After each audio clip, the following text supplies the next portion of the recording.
of NOAA Weather Radio's warning device. During potentially dangerous weather situations, specially built receivers are automatically activated to warn of impending hazards. When there is a threat of or existing severe weather, the test is postponed until the first available good weather day. Reception of this broadcast and the warning alarm will vary at any given location.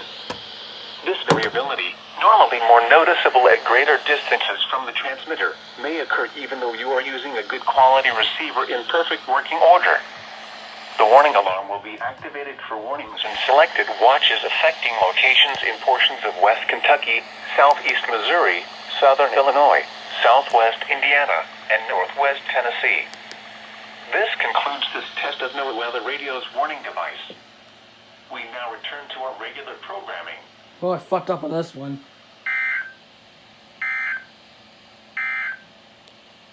Taking a look at your 7-day Well, hope you local guys are enjoying forecast. this Today, crappy angle. mostly